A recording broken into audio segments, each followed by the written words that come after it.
Salam kerahiman. Hari ini 13 Januari. Kita akan baca dari 301. Kita mulai dalam nama Bapa dan Putra dan Roh Kudus. Amin. 301. Maklumkanlah bahwa kerahiman adalah sifat Allah yang paling tinggi. Kerahimanlah mahkota segala karya tanganku. Pendek ya, itu yang dikatakan oleh Yesus kepada Suster Faustina. Maklumkanlah, informasikanlah, beritakanlah, wartakanlah bahwa kerahiman adalah sifat Allah yang paling tinggi. Tuhan ingin dari semua sifat-sifat Allah yang Maha Esa, yang Maha Kasih, yang Maha Kuasa, kerahiman itu adalah sifat Allah yang paling tinggi. Ini dikatakan oleh Yesus pada Suster Faustina, suster yang sederhana, yang pendidikannya rendah, yang bukan teolog. Dimengertinya, dicernanya, kita bisa bayangkan ya, Suster Faustina pendidikannya hanya sampai kelas 3 SD, tapi Yesus mengatakan sesuatu yang luar biasa. Ini sifat Allah yang paling tinggi. Dikatakan devosi ini menarik banyak minat para teolog untuk mempelajari kata-kata Yesus. Setelah devosi kerahiman ilahi di-ban oleh Vatikan, di-stop oleh Vatikan tahun 1958, 20 tahun kemudian, tahun 1978, Vatikan mencabut larangan devosi ini, tidak boleh berkembang ya, dicabut larangan tersebut. Artinya devosi ini boleh berkembang dengan sangat leluasa tanpa ada halangan, tanpa ada larangan-larangan lagi. Nah, salah satu akibat daripada kejadian ini, para teolog berusaha mencari tahu tentang apa yang dikatakan oleh Yesus pada Suster Faustina. Menarik perhatian para teolog untuk mempelajari isi daripada diary. Kalau buat saya ambil positifnya adalah sesuatu yang dilarang sampai akhirnya dibuka kembali, diizinkan kembali, pasti ada sesuatu yang luar biasa. Bukan biasa-biasa saja ya. Di situ saya juga lihat segala sesuatu itu Tuhan mau kita berjuang. Perjuangkan kalau memang itu benar. Jadi jangan patah semangat, jangan putus asa, perjuangkan. Dan setelah 20 tahun ternyata devosi ini diizinkan untuk disebarluaskan dan menjadi perhatian dari para teolog. Kalau waktu itu tidak ada larangan, mungkin juga banyak orang yang acuh tak acuh. Tapi inilah salah satu step rahmat yang Tuhan berikan kepada kita semua, sehingga para teolog pun ingin tahu ada apa. Sesudah itu ya, para teolog akhirnya mempelajari kata-kata ini. Kerahiman adalah sifat Allah yang paling tinggi. Yesus sendiri yang katakan itu. Dan ini menjadi suatu permenungan, diskusi, digali lebih lanjut mengenai kata-kata Yesus kepada Suster Faustina. Bagaimana dengan sifat Allah yang lain? Ya, tadi yang saya katakan, Maha Esa, Maha Kuasa, Maha Kasih, Maha Mengetahui, Maha Adil, Maha Murah. Dari sifat-sifat Allah itu Yesus memberikan satu konfirmasi, kerahiman adalah sifat Allah yang paling tinggi. Karena mungkin selama ini sebelum ada devosi kerahiman, para teolog belum berani dalam tanda kutip menyimpulkan bahwa apa sifat Allah yang paling tinggi. Nah, dengan adanya ban devosi kerahiman ilahi ini, dengan adanya kata-kata Yesus ini, dengan adanya izin kembali devosi ini dikembangkan, maka inilah yang menarik perhatian para teolog untuk mempelajari. Lihat ya, kerjanya Tuhan tanpa kita sadari, Tuhan punya tujuan, punya maksud yang luar biasa tentang informasi tentang kerahimannya ini. Kerahiman Allah adalah puncak kasihnya. Puncak kasih Allah kepada manusia. Dikatakan lebih lanjut bahwa semua diciptakan dengan kasih. Demi manusia demi kebahagiaan manusia. Sasaran kasih Allah adalah manusia. Kita coba belajar ya, mengenai tentang kerahiman Allah.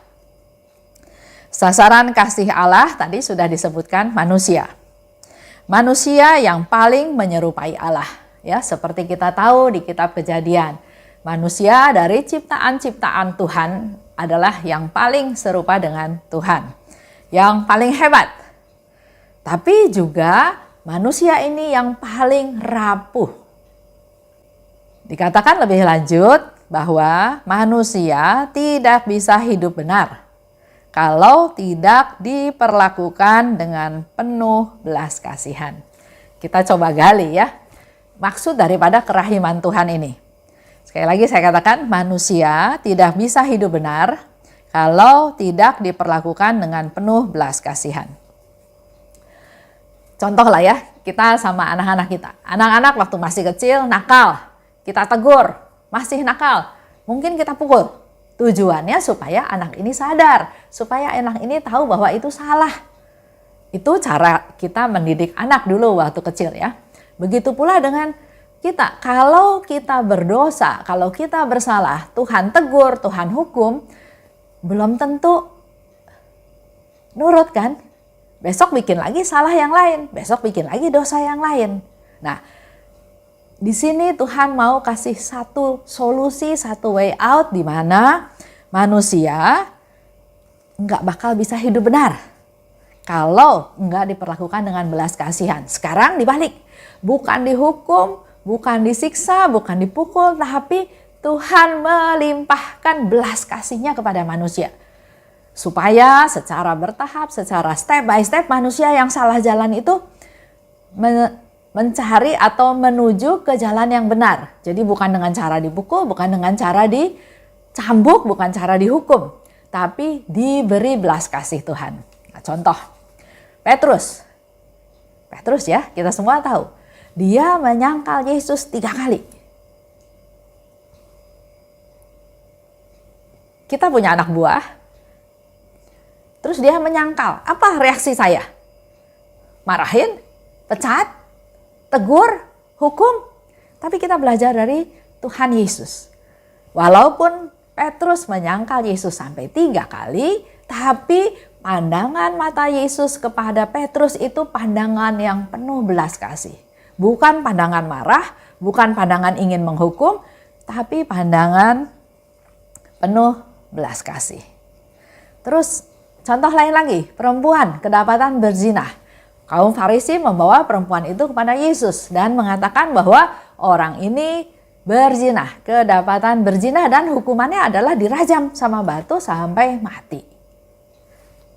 Apa yang dilakukan Yesus? Yesus nggak menghukum dia, bahkan dia tanya, mana orang-orang yang mau menghukum kamu? Karena orang lain nggak menghukum kamu, saya juga nggak menghukum kamu. Tapi jangan berbuat dosa lagi. Itu belas kasih Tuhan. Udah jelas-jelas salah, enggak dihukum tapi dikasihani, diampuni. Lanjut, Dismas kita tahu juga ya, yang ada di atas salib bersama Yesus. Dia jelas bersalah, berdosa, makanya dia dijatuhi hukuman berat, hukuman disalib. Tapi apa yang dilakukan oleh Yesus? Dia tidak menghukum Dismas tersebut, tapi karena dia tahu, dia bilang pada Yesus, kalau kamu datang lagi sebagai raja, ingat aku. Yesus mengampuni dia, bahkan memberikan rahmatnya, berkatnya, kemurahannya, dengan mengatakan bahwa hari ini juga engkau akan ada di Firdaus. Dari contoh-contoh itu kita tahu bahwa kesalahan itu bukan dibalas dengan dihukum, dipukul, tapi kasih belas kasih, diberikan pengampunan, bermurah hati, berbelas kasih. Lanjut, cerita Daud. Karena dia ingin Batsyeba, maka dia membunuh Uria, suaminya. Ya, itu juga sama. Tuhan enggak menghukum dia langsung mati karena kamu melakukan pembunuhan, tapi memberikan pengampunan. Memberikan pengampunan kepada Daud juga ya. Terus Kalau kita masih ingat cerita beberapa waktu yang lalu di mana ada penjaga rel kereta api yang lalai sehingga satu mobil dengan seluruh penumpang yang ada di dalamnya meninggal. Dia merasa Tuhan gak mungkin mengampuni dia karena dia berdosa berat, tapi Suster Faustina, Santa Faustina ya waktu itu, mengirim seorang pastor untuk mempertobatkan dia. Walaupun awalnya menolak, tapi Tuhan nggak pernah berhenti untuk menolong kita manusia. Tuhan terus berusaha menolong kita. Maka kita perlu buka hati, buka diri, merasakan jamahan Tuhan, merasakan sapaan Tuhan. Ya, itu salah satu contoh atau beberapa contoh di mana kerahiman Tuhan yang diberikan untuk membuat orang-orang yang tadinya salah menjadi berjalan di jalan yang benar. Nah, kembali lagi ke cerita kita sehari-hari. Kalau ada anak nakal, kita hukum, kita pukul, kita strap, ya. Begitu pula mungkin dengan sekarang, bukan ke anak-anak, mungkin ke contoh. Ada istri yang bisa membuktikan bahwa suaminya melakukan perselingkuhan. Apa yang dilakukan? Si suami dihukum, dalam arti tidak boleh keluar rumah. Hanya boleh di rumah, tidak boleh pegang uang, tidak dikasih uang, kartu kreditnya dipotong dengan tujuan supaya bertobat, supaya nggak bisa apa-apa lagi. Tapi apakah itu solusinya? Dihukum? Enggak. Suaminya merasa tidak nyaman, merasa marah, merasa saya harus melakukan sesuatu. Dia mencuri-curi, pergi. Begitu pergi sebentar, si istrinya mulai takut, khawatir, wah nanti jangan-jangan suaminya ngaco lagi. Itu bukan hidup yang diberkati Tuhan, itu bukan hidup yang diharapkan oleh si istri ini. Sampai suatu hari dia bisa merasakan kasih Tuhan, merasakan belas kasih Tuhan, dan mendapatkan satu solusi bahwa suaminya bukan dihukum, bukan ditegur, bukan dibikin susah, tapi diberi pengampunan. Dimaafkan, dimengerti, diampuni, dan diangkat lagi martabatnya sebagai, ya dia suami saya. Dengan cara seperti itu, justru si suaminya malah jadi bertobat. Dia mohon ampun, dia minta maaf karena dia melukai istrinya, melukai anak mantu cucunya, tapi justru dengan belas kasihan, dengan pengampunan, suami ini bertobat. Contoh lagi yang lain dari kitab suci tentang anak yang hilang. Anak ini, anak bungsu, minta bagian hartanya kepada ayahnya. Dia pergi foya-foya, uangnya udah habis. Dia berpikir biar bagaimanapun lebih enak hidup bersama ayahnya. Dia pulang. Apa yang dilakukan oleh ayah? Marahin, hukum?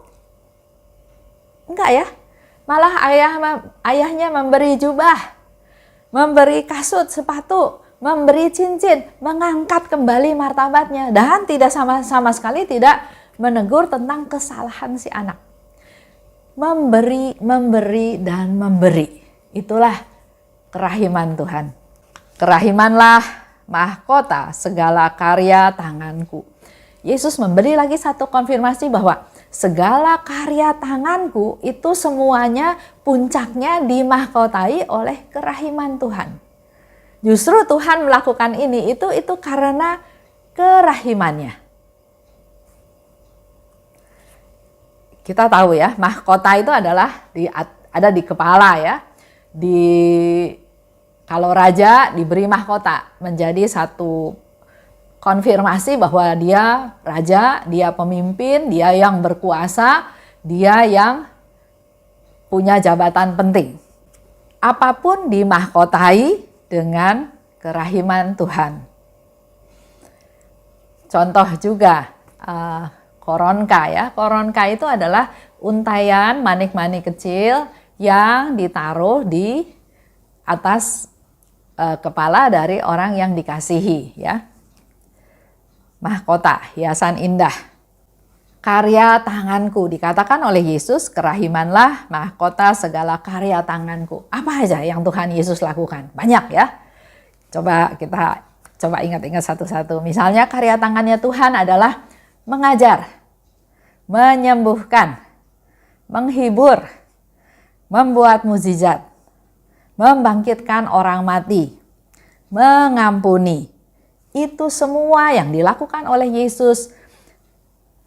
Mahkota dari semua perbuatan tangan Tuhan itu adalah kerahimannya. Jadi apapun yang dilakukan oleh Yesus, dasarnya adalah kerahiman Tuhan.